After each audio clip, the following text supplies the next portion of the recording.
सुप्रभात प्यारे बच्चों। कक्षा 12वीं की हिंदी कक्षा में आप सबका स्वागत करती हूँ। हम लोगों ने प्रीवियस लेक्चर में काव्यखंड पतंग कविता आलोक धनवा द्वारा रचित हमने पढ़ी। आज हम इसका द्वितीय भाग पढ़ने जा रहे हैं। जन्म से ही वे अपने साथ लाते हैं कपास, पृथ्वी घूमती हुई आती है उनके बेचैन पैरों के पास। जब वे दौड़ते हैं बेसुध, छतों को भी नरम बनाते हुए, दिशाओं को मृदंग की तरह बजाते हुए।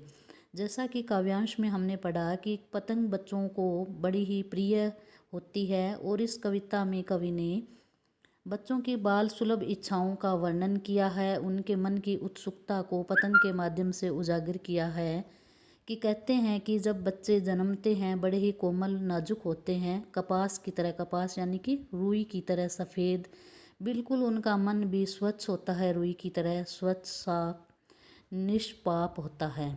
तो कहते हैं कि पृथ्वी घूमती हुई भी आती है उनके बेचैन पैरों के पास। बेचैन यानी कि व्याकुल, चंचल। बच्चों के जो पाँव होते हैं बड़े ही चंचल होते हैं, वो टिकते नहीं हैं एक जगह पर। तो कहते हैं कि पृथ्वी भी उनके कोमल पाँवों को छूने के लिए बड़ी लालायित रहती है। जब वे दौड़ते हैं बेसुध, छतों को भी नरम बनाते हुए, कि जब वो पतंग उड़ाने के लिए बेसुध, बिना किसी होशो हवास में, कि वो जब पतंग के पीछे दौड़ते हैं उन्हें ध्यान ही नहीं रहता कि वो छत जो भी है, छतें भी उनके लिए क्या हो जाती है, कोमल बन जाती है। नंगे पाँव जब वो भागते हैं, दौड़ते हैं, दिशाओं को मृदंग की तरह बजाते हुए, कि जब वो पतंग को उड़ाते हैं उनकी आवाज़ों से एक संगीतमय ध्वनि उत्पन्न होती है। मृदंग एक वाद्य यंत्र है, तो उनकी आवाज़ों से, उनकी किलकारियों से ऐसे लगता है कि दिशाओं में एक मृदंग बज रहा हो। जब वे पेंग भरते हुए चले आते हैं डाल की तरह लचीले वेग से, अक्सर छतों के खतरनाक किनारों तक, उस समय गिरने से बचाता है उन्हें सिर्फ उनके ही रोमांचित शरीर का संगीत।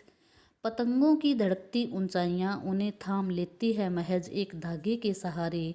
पतंगों के साथ साथ वे भी उड़ रहे हैं अपने रंध्रों के सहारे। रंध्र यानी छिद्र, रोमांचित, उत्सुक।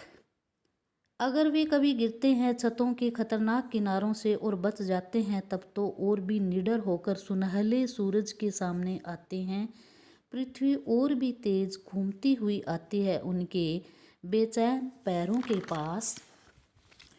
कहते हैं कि कवि कहना चाहते हैं कि पतंगों की जो दुनिया होती है वह बड़ी रंगीन होती है बच्चों के लिए। जैसे कोई पेड़ की डाल पर झूला झूलते समय पेंग बढ़ाता है, उनका साहस बच्चों का भी इतना बढ़ जाता है कि उनके पांव छतों के खतरनाक किनारों तक पहुंच जाते हैं जहां से गिरने का भय रहता है। उस समय उन्हें इस खतरे से उनके शरीर का संगीत ही बचाता है।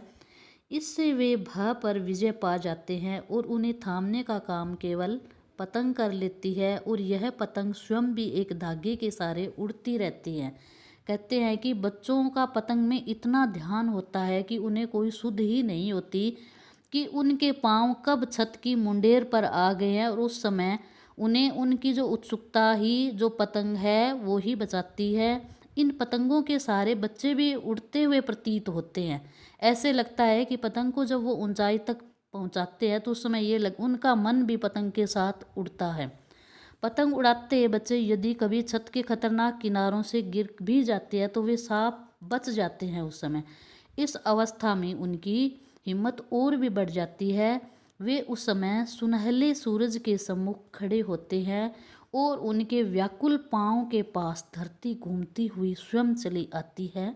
पृथ्वी का हर कोना खुद ब खुद उनके पास चला आता है और फिर वे नई पतंगों को उड़ाने का हौसला लिए आ खड़े होते हैं। व्याकरणिक कोटि से इस काव्यांश में अनेक बिंब है। रंगीन तितलियों के, दिशाओं के मृदंग का, साथ साथ में पुनरुक्ति प्रकाश अलंकार है। पैरों के पास सुनहले सूरज में अनुप्रास अलंकार है। खड़ी बोली का प्रयोग हुआ है। धन्यवाद स्टूडेंट्स।